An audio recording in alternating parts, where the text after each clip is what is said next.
Bienvenidos, mi nombre es Carlos Castro.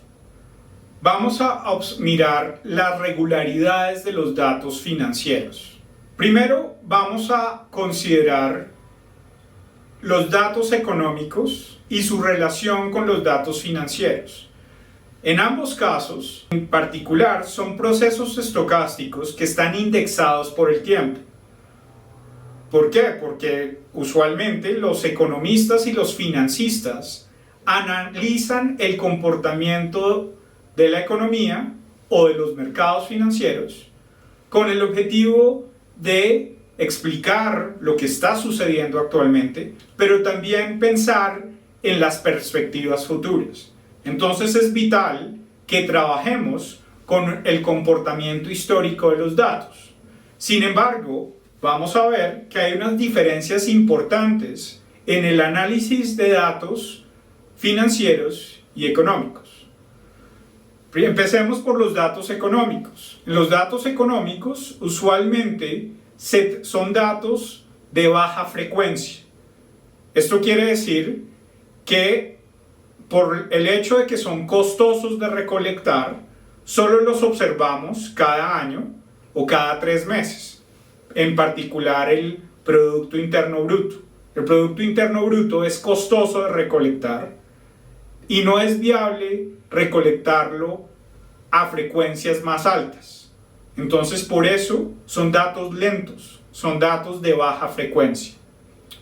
También tenemos datos mensuales, por ejemplo, una encuesta manufacturera, que son datos mensuales, pero que también tienen una periodicidad limitada por el costo de recolectar esta información. Lo otro que es particular de los datos económicos es que, dado que tienden a medir comportamientos del consumo o la producción, vamos a encontrar ciclos. Aquí tenemos una serie de las ventas retail en Estados Unidos, es decir, las ventas minoristas, y como podemos ver, tenemos un comportamiento que va creciendo a lo largo del tiempo, pero también unos ciclos interanuales, con unos picos muy particulares, porque recuerden que en los temas de ventas o de consumo masivo tienen unos ciclos regulares. Por ejemplo, las ventas que se hacen a final de año por el tema de la Navidad. Entonces aquí vamos a ver representado estos ciclos en estos picos. Y esto es muy común de las series económicas, donde uno va a tener esta serie de tendencias y ciclos regulares que uno puede observar en el PIB, en la inflación en algunos países y particularmente en series económicas que representen patrones de consumo de los individuos. En cambio, en los datos financieros, que usualmente provienen de la información de compra y venta de activos financieros en los mercados financieros, usualmente en el mercado de capitales, vamos a tener unas características de datos un poco diferentes. Pero además, como son datos que provienen de mercados, vamos a tener una mayor frecuencia de estos datos. Vamos a tener datos diarios, que obviamente podemos transformarlos a datos mensuales, pero en realidad su naturaleza no necesariamente son diarios, porque como funcionan en mercados, tienen una operatividad a lo largo del día. Más adelante vamos a entrar en esos detalles, pero aquí definitivamente en los datos financieros tenemos datos de alta frecuencia. Tenemos datos intradía, sobre todo asociados a los activos financieros más líquidos y de más alta transabilidad. Aquí tenemos una gráfica de los precios de la acción de Microsoft. Tenemos una información histórica. Aquí tenemos datos diarios. Podemos ver que hay tenemos tendencias alcistas y bajistas de esta acción. Estos son los datos de los precios, donde también podemos ver que los precios en este caso solo pueden ser positivos. Luego transformamos esos precios en sus primeras diferencias. y obtenemos la serie de los retornos. En los retornos tenemos otras dinámicas que van a ser muy importantes para analizar en los mercados financieros. Por ejemplo, tenemos periodos de alta variación o alta volatilidad y periodos de baja variación en los mercados. Y generalmente estos periodos de alta y baja variación suceden en clústeres o en espacios concretos de tiempo. También vamos a ver otros fenómenos relevantes en los mercados financieros, que son las colas pesadas, dados precisamente por estos picos en el comportamiento de los datos. Y por último, vamos a considerar la noción de saltos. Primero empecemos con la noción de muestreo que tenemos de estos datos a lo largo del tiempo. El muestreo clásico para unas series diarias o mensuales, tenemos indexado esos días de 0 hasta el T mayúscula, donde representa el último día que observamos. Recuerden que desde el punto de vista de estadística siempre es mejor tener más datos. Entonces, en este contexto de datos de series de tiempo clásicos, bien sea datos diarios o mensuales o trimestrales, la única manera de tener más datos es aumentar el número de días, de meses o de años en que observamos los datos. Esto es usualmente el tipo de muestreo que uno hace con los datos económicos.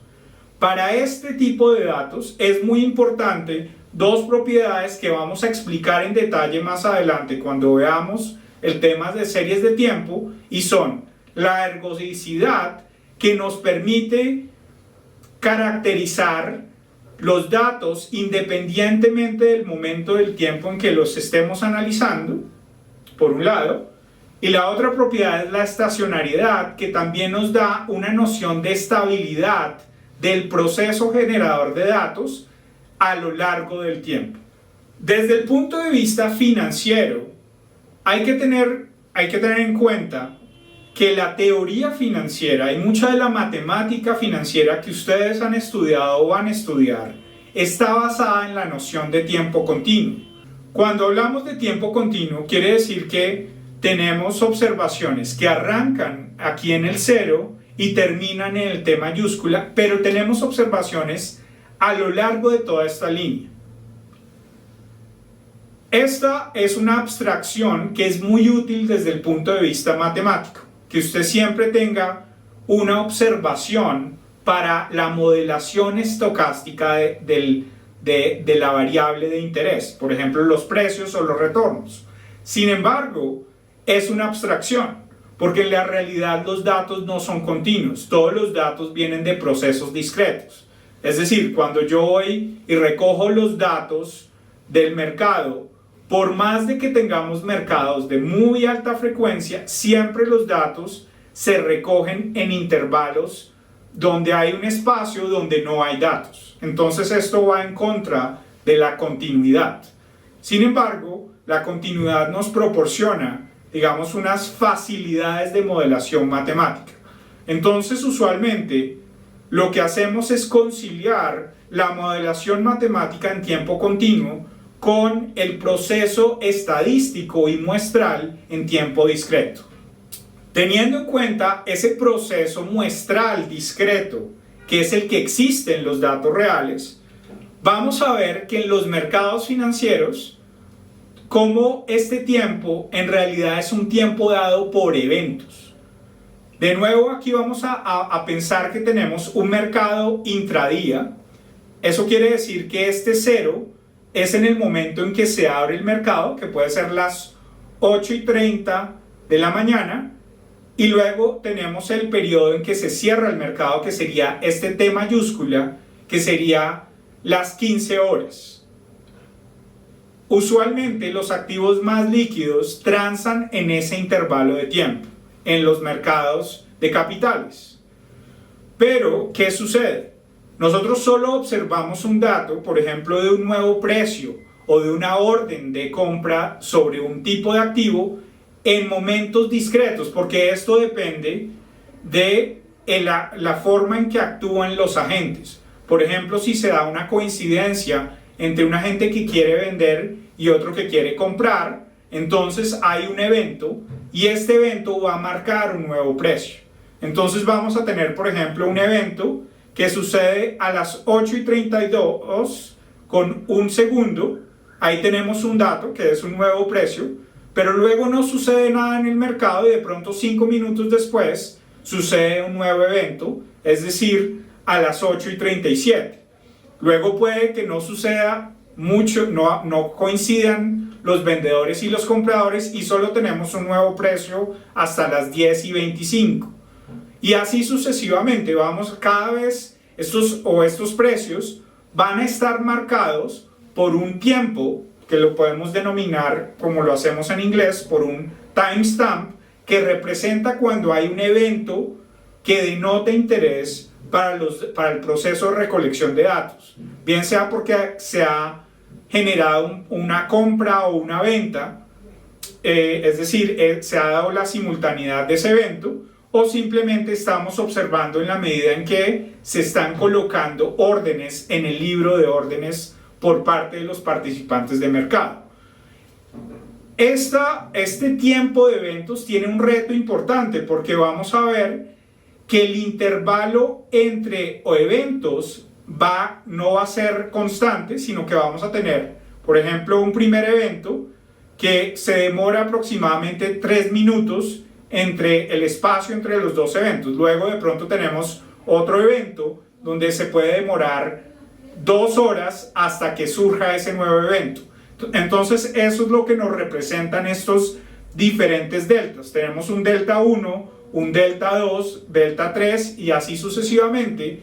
Y un poco las curvas que tenemos denotando esos deltas, lo único que representan es que esos deltas son diferentes. Es decir, el intervalo de arribo de los eventos en realidad no es constante.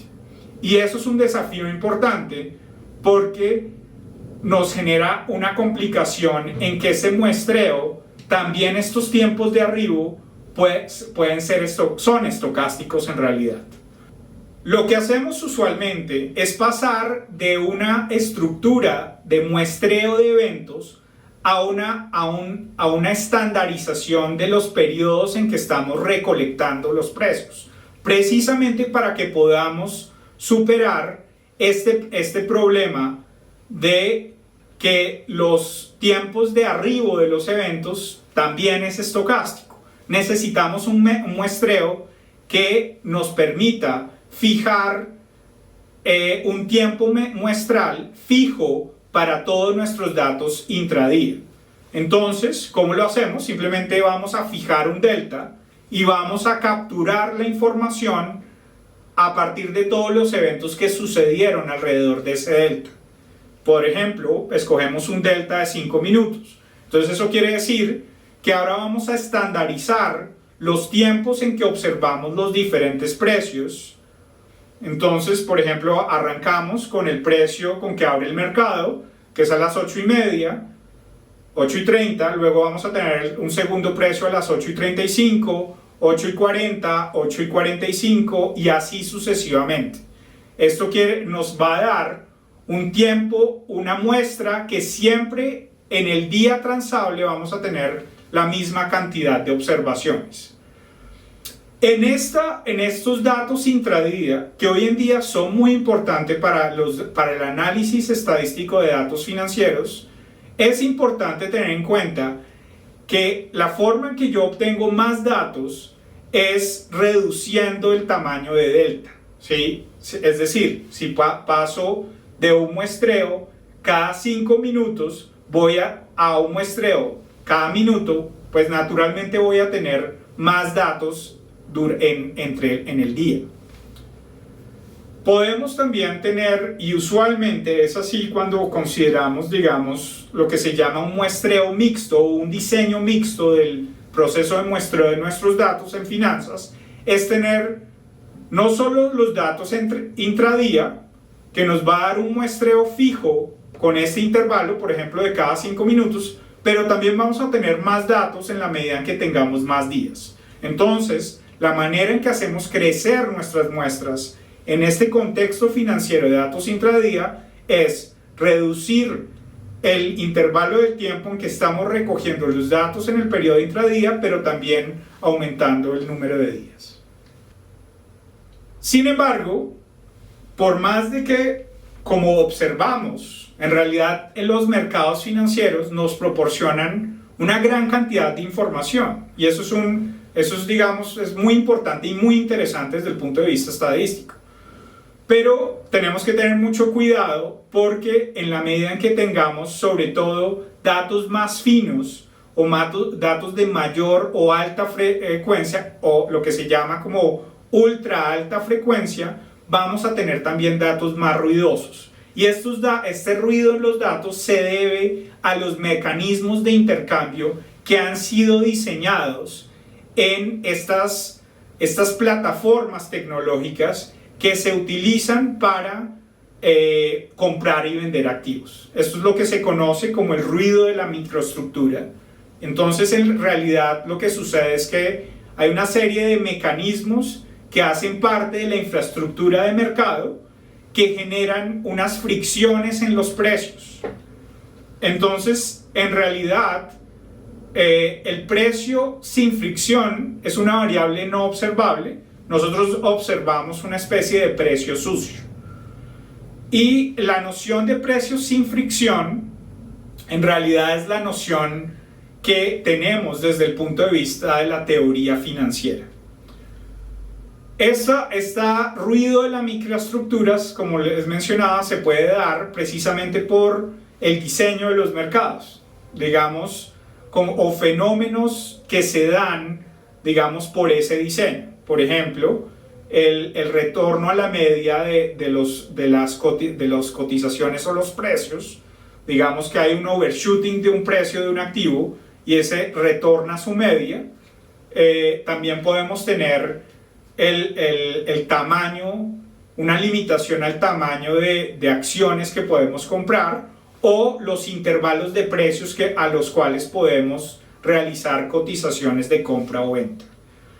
Adicional a esto también vamos a ver otros fenómenos que son muy importantes a la hora de modelar o pensar en los procesos estocásticos relevantes para capturar el comportamiento de los datos financieros. Uno de ellos es el fenómeno de las colas pesadas, que va a ir en contravía de un supuesto de la distribución normal de los datos, que es muy común, sobre todo en modelos económicos, pero que definitivamente tenemos que tener mucho cuidado en un contexto financiero.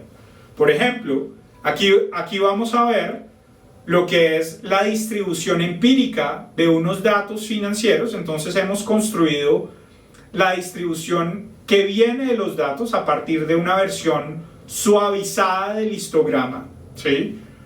Pero además de eso tenemos la mejor distribución normal ajustada a esos datos, que es la línea puntuada. Y como vemos, claramente la función de distribución normal se queda muy corta para recoger estos valores extremos de los datos financieros, precisamente porque hay estas colas pesadas. Ahora vamos a mirar cómo se conectan los procesos generadores de datos que se estudian en las matemáticas financieras con el comportamiento de los datos del mercado. En las matemáticas financieras en tiempo continuo, uno de los procesos básicos es lo que se conoce como el proceso de difusión. Esto nos va a dar el comportamiento del precio de una acción. Por ejemplo, aquí la denotamos como X, y este precio de la acción va a depender de un comportamiento no estocástico o tendencial, que está denotado por este B sub S, y un comportamiento estocástico asociado a un proceso estocástico. En este caso, ese proceso estocástico va a ser esta variable W, que es el movimiento browniano. Aquí tenemos un proceso que es estrictamente continuo, es decir, tenemos esta abstracción donde el proceso que genera los precios, tenemos precios en cada momento del tiempo. tenemos también lo que se conoce que es un proceso adaptado o es medible con respecto al conjunto de información que tenemos en el momento T. Es decir, que si tenemos los datos disponibles hasta el momento T, vamos a poder caracterizar plenamente el comportamiento de esta variable.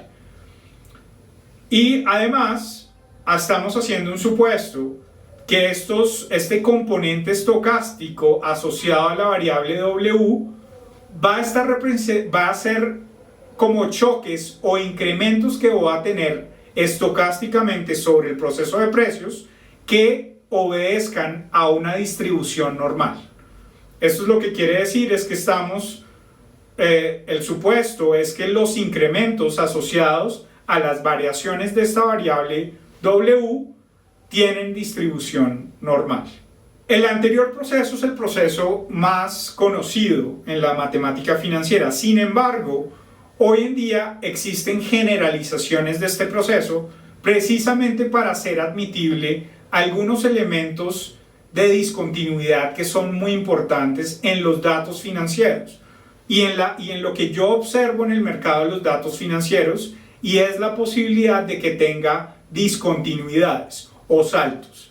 Entonces, una versión más general del proceso generador de datos de difusión o movimiento browniano gaussiano va a ser el proceso de Levy. El proceso de Levy nos va a permitir un proceso generador de datos que incorpora estos elementos del proceso anterior.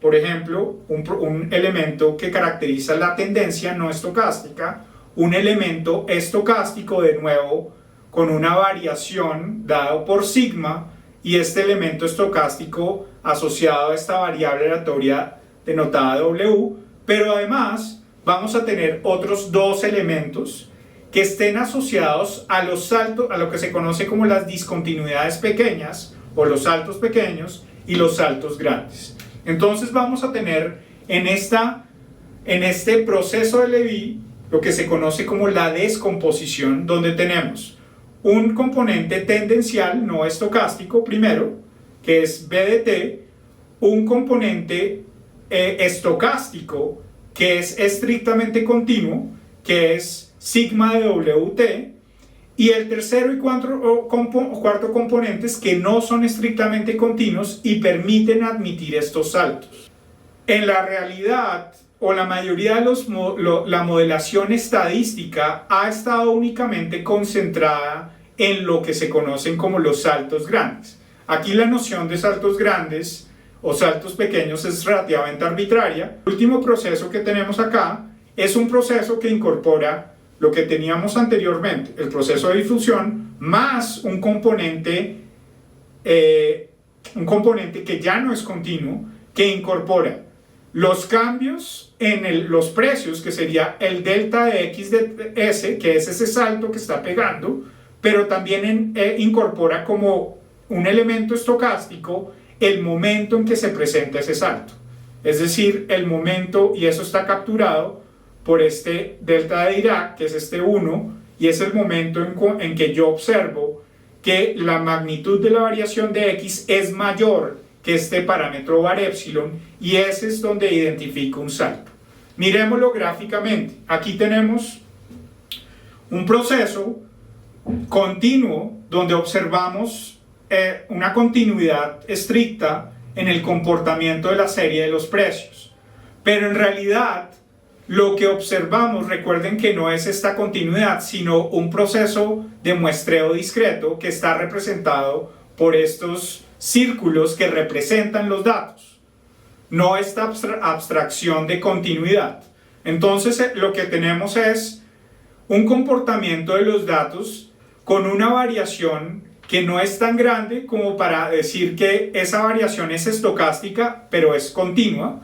Pero tenemos un punto en particular donde observamos una magnitud de cambio lo suficientemente grande entre el precio del activo en un momento del tiempo y un momento muy pequeño del tiempo antes y después, que va a ser denotado por este X de T más, que es el momento inmediatamente después, y x de t menos, que es inmediatamente antes. Y ahí vemos una magnitud muy importante entre esos dos puntos, de tal manera que ahí estamos identificando esa discontinuidad y esa discontinuidad la asociamos a un salto.